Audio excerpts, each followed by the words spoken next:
Hello, my dear students. I'm back with one more important information that మళ్ళీ చాలా మంది students కి ఎన్ని ఎగ్జామ్ ముందర ఎన్ని గంటలు చదివినా ఎన్ని రోజులు చదివినా కూడా ఎగ్జామ్ హాల్లో కూర్చున్న కాసేపట్లో క్వశ్చన్ పేపర్ చదివినప్పుడు చాలా హ్యాపీనెస్ అనిపించి తీరా ఎగ్జామ్ అయిపోయిన తర్వాత ఏదో మిస్ అయింది, ఏదో తగ్గింది అన్న ఫీలింగ్ ఎంతమందికి వచ్చింది? ఇది ఎందుకు వచ్చిందో కనీసం గమనించారా? మనకి ఆల్రెడీ మనం చదువుకున్న విషయం ఎగ్జామ్ ముందర ఒక 2 గంటల ముందే రివైజ్ చేసిన ఒక చాప్టర్ నుంచి వచ్చిన క్వశ్చన్ మనకు తెలుసు చాప్టర్ లో ఏముంది అదంతా కూడా, కానీ పేపర్ లో నువ్వు రాస్తూ ఉన్నప్పుడు పెన్ను కదలదు. ఏంటి అని అడిగితే రీకాలింగ్ అనేది తగ్గిపోతూ ఉంటది. మనకి బాగా వచ్చిన క్వశ్చన్ ని కూడా మనం ఎగ్జామ్ లో సరిగ్గా ప్రెజెంట్ చేయలేకపోతుంటాం. అండ్ నేను చదివాను అని అనుకున్న క్వశ్చన్ కూడా నువ్వు వచ్చిన సంతోషంలో రాయలేదు. రీసెంట్ గా ఒక షార్ట్ ఇదే చేస్తే చాలా మంది నవ్వారు అండ్ చాలా మంది కామెంట్స్ పెట్టారు, ఎస్ సేమ్ సిచ్యువేషన్ అని. బట్ ఎస్ నానా, it is not at all funny, it is a serious situation. ఎందుకు అంటే మన సంవత్సరం అంతా ఇంత కష్టపడి చదివితే నువ్వు ఫైనల్ గా నీ డిసైడింగ్ 3 hours ని నువ్వు కరెక్ట్ గా యూటిలైజ్ చేసుకోలేక అక్కడ కాన్సెప్ట్స్ ని వదిలేయడం ఎంత ఒక సీరియస్ సిచ్యువేషన్ అది. సో ఇప్పుడు దాన్ని మనము అలాంటి సిచ్యువేషన్స్ మనకి మళ్ళీ మళ్ళీ రిపీట్ అవ్వద్దు, ఫైనల్ ఎగ్జామ్ లో అస్సలు రిపీట్ అవ్వద్దు అని అనుకుంటే మనం ఏం చేయాలి? మనం మన బ్రెయిన్ పవర్ ని పెంచుకోవాలి. సో ఈ బ్రెయిన్ పవర్ ఎలా పెరుగుతుంది అని అంటే కొన్ని చిన్న చిన్న టిప్స్ ఉన్నాయి, వాటిని యూటిలైజ్ చేసుకుంటే మనం మన 100% ఇవ్వచ్చు. అంటే నువ్వు పెట్టే ఎఫర్ట్స్ ఆల్రెడీ పెడుతున్నావు, తప్పనట్లేదు, నువ్వు చేయట్లేదు అనట్లేదు, కానీ వాటికి ఇంకొంచెం రిజల్ట్ ని ఎక్కువ వస్తుంది. సో అలాంటి ఏం చేస్తే మనకి అలాంటి రిజల్ట్ వస్తుంది అనేది వీడియోలో చూద్దాం. So welcome to the session and also welcome to Vedanta Telangana 9th and 10th. This is Gayatri Patel, your favourite master teacher. ఒకవేళ మీరు ఈ ఛానల్ కొత్తగా చూస్తున్నట్లయితే just subscribe the channel so that you don't miss any update from me. And అలాగే పక్కనే ఉన్న bell icon కూడా click చేయండి. నేను ఎప్పుడు వీడియో పెట్టినా మీకు ఒక నోటిఫికేషన్ వస్తుంది. ఓకే, అండ్ చలో coming to the first point. Brain eats what you eat. అంటే నువ్వు జంక్ ఫుడ్ తింటే నీ బ్రెయిన్ కూడా, నువ్వు బాడీ ఎలా లేజీ అయిపోతుందో నీ బ్రెయిన్ కూడా అలాగే లేజీ అయిపోతుంది. నువ్వు సూపర్ ఫుడ్ తింటే, అంటే ఒక హెల్తీ ఫుడ్ తింటే నీ బ్రెయిన్ కూడా చాలా హెల్తీగా పనిచేస్తుంది. సో దీనికి ప్రూఫ్ ఏంటంటే మనలో ఒక వారం రోజులు నానా నువ్వు ఏ జంక్ ఫుడ్ తినకుండా బయటికి వెళ్ళి బేకరీలను లేకపోతే పానీపూరి బండ్లను చాట్లు ఇట్లాంటివి ఏమీ కాకుండా ఒక వారం రోజులు కేవలం ఈ ఫుడ్ మాత్రమే తీసుకొని చూడు. అప్పుడు నీలో రిజల్ట్ ఆటోమేటిక్గా ఇంట్రెస్ట్ పెరుగుతుంది. నువ్వు నేర్చుకున్న కాన్సెప్ట్స్ ని నువ్వు కొంచెం బెటర్ గా పర్ఫామ్ చేయగలవు, ఎక్కువ రోజులు గుర్తు పెట్టుకోగలవు, ఇవన్నీ జరుగుతాయి. సో మన బ్రెయిన్ కి మనం ఏది తింటే మన బ్రెయిన్ కి కూడా అదే వెళ్తుంది. సపరేట్ గా అది ఫుడ్ తయారు చేసుకోదు కదా. సో మనం హెల్దీ ఫుడ్ ని ఇస్తే మన బ్రెయిన్ ని కూడా బాడీ హెల్దీగా ఉంచుతుంది. సో ఈ ఫుడ్ బాదం, పిస్తా ఇట్లాంటి డ్రై ఫ్రూట్స్ కానీ, లేదనంటే మిల్క్ ప్రొడక్ట్స్, మిల్క్ కర్డ్ చాలా మంది తాగరు, ఈవెన్ ఇంక్లూడింగ్ మీ. మిల్క్ నాకు ఇష్టం ఉండదు, కానీ మిల్క్ రకరకాలుగా మనకి అవైలబుల్ గా ఉంటది కదా.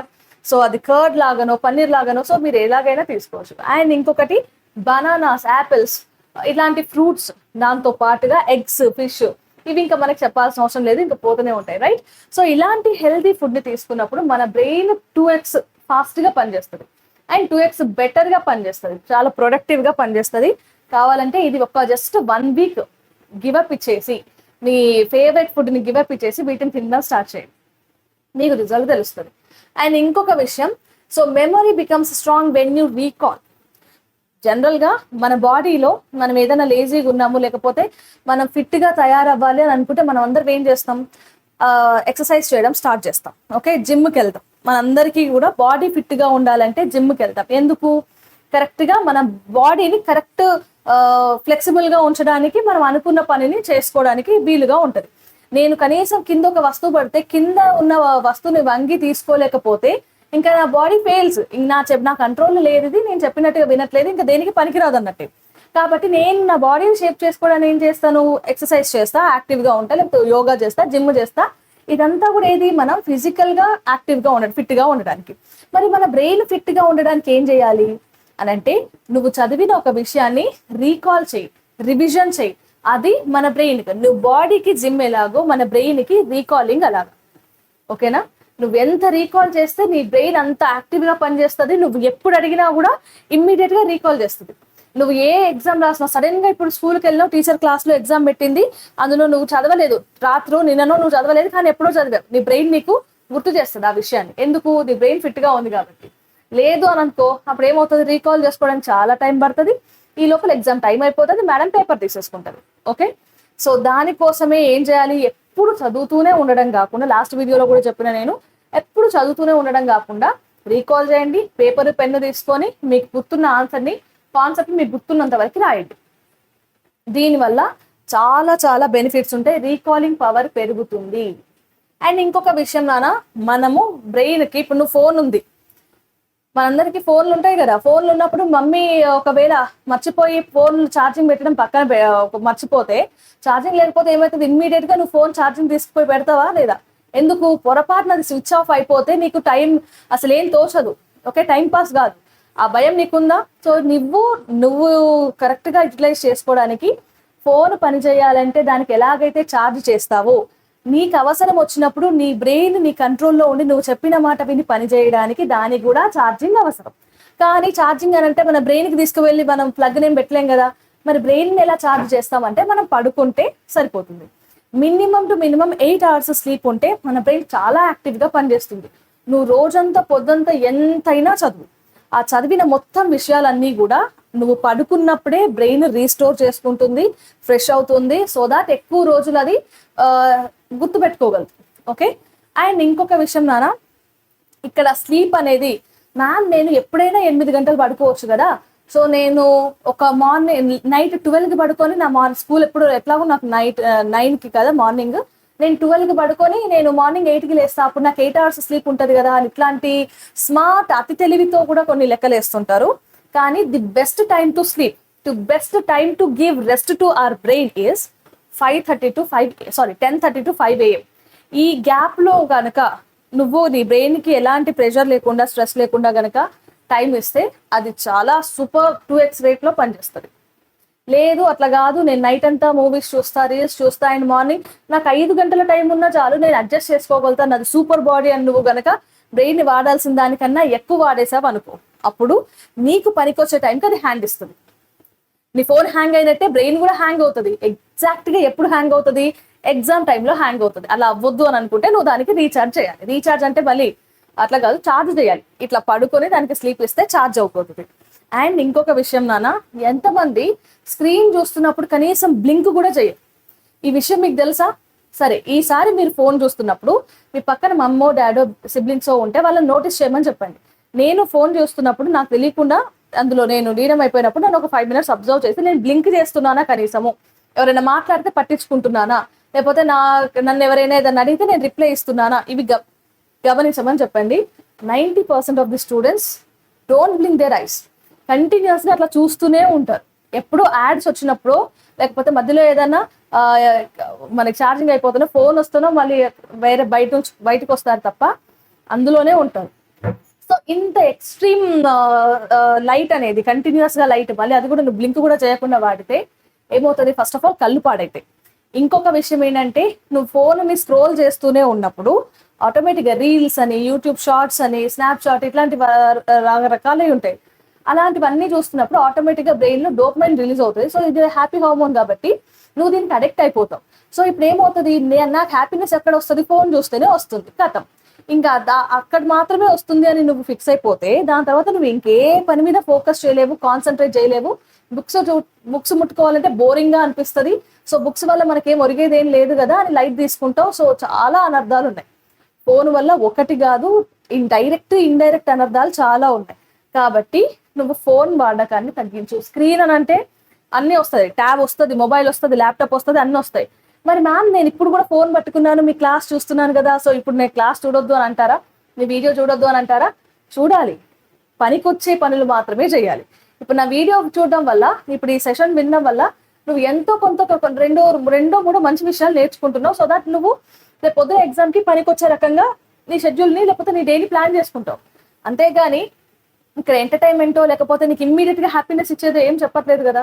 సో అందుకే మంచి విషయాలకి మాత్రమే నువ్వు టెక్నాలజీని కానీ లేకపోతే ఇట్లాంటి అప్లయన్సెస్ని కానీ వాడు. అండ్ ఇంకొక విషయం, సో ఎలా అవాయిడ్ చేయాలి, లేకపోతే నేను అసలు దాన్ని చూస్తే ఉండలేను అని అనుకుంటే ఫైన్, నువ్వు ఒక 2-3 గంటలు స్టడీ అవర్స్ ఉంటాయి కదా, స్కూల్ నుంచి వచ్చిన తర్వాత ఒక అరగంట తర్వాత ఫ్రెష్ అప్ అయినాక నేను ఇక్కడ నుంచి ఇప్పుడు 6:30 నుంచి 9:30 వరకు చదువుతా అని నువ్వు ఒక స్టడీ టైం పెట్టుకుంటావు కదా, ఆ మధ్యలో నువ్వు ఫోన్ పట్టుకోకు. ఓకే, ఫోన్ పట్టుకోకు. అండ్ దట్టు ఇంకొక విషయం, నువ్వు చదువుతున్నప్పుడు ప్రతి 25 నిమిషాలకు ఒకసారి 5 minutes 10 minutes బ్రేక్ తీసుకో. మరీ దారుణంగా 25 నిమిషాలు చదివి నేను ఇంకొక గంట సేపు రెస్ట్ తీసుకుంటా లేకపోతే బ్రేక్ తీసుకుంటా అంటే దానికి చదవడం అని అన్నారు. ఓకే, మిమ్మల్ని మీరు చీట్ చేసుకోవడం అంటారు. అట్లాంటి పనులు చేయొద్దు, సరేనా? సో ఇప్పుడు నేను మొత్తం చెప్పిన విషయాలలో కేవలం కొన్ని పాయింట్స్ ఏంటంటే, ఈ బ్రెయిన్ నీకు సరిగ్గా సహకరించాలి అని అంటే కొన్ని మంచి హ్యాబిట్స్ ని నువ్వు డెవలప్ చేసుకోవాలి. ఏంటి హ్యాబిట్స్ అంటే, డైలీ 15 minutes రీడ్ చేయాలి. మ్యామ్ 15 నిమిషాలు చదివితే సరిపోతుందా? Super trick. ఇప్పటి వరకు మా టీచర్స్ పేరెంట్స్ ఎవరు చెప్పలేదు అని ఎగ్జైట్ అయిపోకండి. నేను చదవాలి అని అన్నది కథలు కానీ, ఏమన్నా స్టోరీస్, ఇంగ్లీష్ కానీ తెలుగు ఇట్లాంటి స్టోరీస్ బుక్స్ ఉంటాయి కదా, సెల్ఫ్ హెల్ప్ బుక్స్ కానీ, బయోగ్రఫీస్ కానీ, ఇలాంటి వాటిని చదవండి, అకాడమిక్స్ తో సంబంధం లేనివి. ఇంకొకటి, ఏవైనా మనకి సండే బుక్స్ వస్తుంటే ఎగబడి మరీ చదివే వాళ్ళం మేము. పజిల్స్ కానీ, సుడోకు కానీ ఇట్లాంటివి ఏమన్నా ఉంటే వాటిని సాల్వ్ చేయండి. అండ్ వొకాబులరీ ఉంటుంది కదా, ఇంగ్లీష్ లో కానీ, తెలుగులో కానీ, హిందీలో కానీ కొత్త కొత్త పదాలని తెలుసుకొని వాటి మీనింగ్ తెలుసుకోండి, అది కూడా అమేజింగ్ గా ఉంటది. అండ్ మెమొరీ గేమ్స్ ఉంటాయి నాన్న కొన్ని, ఫోన్ లో కానీ లేకపోతే మీరు మీ సిబ్లింగ్స్ తో కానీ మెమొరీ గేమ్స్ ఆడండి. స్కూల్లో ఆడిపిస్తారు టీచర్స్ ఎక్కువ బ్రేక్ టైంలో. అండ్ వాటన్నిటితో పాటు మీరు ఏదైనా క్యాలిక్యులేషన్స్ చేసేటప్పుడు, మనకి మ్యాథ్స్ లో కానీ ఫిజిక్స్ లో కానీ క్యాలిక్యులేషన్స్ చేసేటప్పుడు మైండ్ తో పేపర్ పెన్ను లేకుండా మెంటల్ క్యాలిక్యులేషన్స్ చేయండి. సో ఒక 2 into 3 అని అంటే 2 into 3 అని రాసి దాన్ని చేయడం కాకుండా 2 into 3 is 6. సో ఇలాంటి ఇంత చిన్నవి కాదు, పెద్ద పెద్దవి కూడా. సో టేబుల్స్ నేర్చుకొని క్యాలిక్యులేషన్స్ అన్ని కూడా పేపర్ పెన్ను లేకుండా అక్యురేట్ గా వచ్చేలాగా చూసుకోండి. ఇవన్నీ కూడా నువ్వు నీ బ్రెయిన్ పవర్ ని పెంచుకోవడానికి చేసే కొన్ని టిప్స్. అండ్ ఇంకొక విషయం, నువ్వు యావరేజ్ గా ఉన్నావు, టాపర్ గా మారాలంటే ఏం చేయాలి? ఇప్పుడు యావరేజ్ గా ఎవరు ఉంటారు తెలుసా? సో ఎవరైతే బ్రెయిన్ ఎప్పుడైతే భయంగా ఉంటుందో, ఇప్పుడు రేపు ఏమవుతుందో ఎగ్జామ్ లో, ఇప్పుడు నేను ఇది చేస్తే ఏమవుతుందో, ఇలాంటి కొంచెం స్ట్రెస్ ఫీల్ అవుతుంటారు కదా వాళ్ళు. ఇంకొకటి, ఏదైనా పని చేయాలంటే నేను ప్రోక్రాస్టినేట్ చేసేవాళ్ళు, ఆ పని ఎందుకు చేయలేదా అంటే రీజన్స్ చెప్పేవాళ్ళు, వాళ్ళని సమర్థించుకుంటూ ఇది అయింది కాబట్టి నేను ఇది చేయలేదు, వాళ్ళ వల్ల నేను చేయలేదు, ఇట్లా ఎక్స్క్యూజెస్ ఇచ్చుకునే వాళ్ళందరూ కూడా యావరేజ్ కేటగిరీలోనే ఉంటారు. మరి టాపర్కి వెళ్ళాలంటే వాళ్ళకి మాకు తేడా ఏంటి మ్యామ్ అని అంటే రెండు. ఒకటి, నువ్వు స్ట్రెస్ ఫీల్ అయ్యి చేసే వర్క్ అంతా కూడా వాళ్ళు ఇష్టంగా చేస్తారు అండ్ చాలా తక్కువ టైంలో చాలా స్మార్ట్ వేలో చేస్తారు. దాంతో పాటు వాళ్ళు చేసే పని కన్సిస్టెన్సీగా ఉంటుంది, డిసిప్లిన్ గా ఉంటుంది, ఏ టైంలో ఏం చేయాలో అది మాత్రమే చేస్తారు. అఫ్ కోర్స్ వాళ్ళు కూడా ఎంజాయ్ చేస్తారు, మనుషులే కదా, వాళ్ళు కూడా ఎంజాయ్ చేస్తారు, కానీ మనలాగా కాదు, మనంతా కాదు, దానికి కూడా ఒక లిమిట్ ఉంటుంది. సో నువ్వు ఏ కేటగిరీలో ఉన్నావు అండ్ ఏ కేటగిరీలో ఉండాలనుకుంటున్నావు అనేది నువ్వు డిసైడ్ చేసుకొని నాకు చెప్పు. అండ్ ఇంకొకటి, ఒకవేళ ఇదంతా విన్న తర్వాత yes ma'am I want to change from now onwards, ఇంకా నేను నా పవర్ మోడ్ ని ఆన్ చేయాల్సిందే, సో పవర్ రేంజర్స్ లాగా నేను దూసుకుపోతాను అని అనుకుంటే just comment below that power mode on లేకపోతే బీస్ట్ మోడ్ ఆన్ అని. ఓకే, సో గైస్, ఇంకా మీకు చదువుకునే ప్రాసెస్ లో ఏమైనా క్వశ్చన్స్ కానీ క్వైరీస్ కానీ ప్రాబ్లమ్స్ ఉంటే do let me know in the comment section. And all the best for your exams.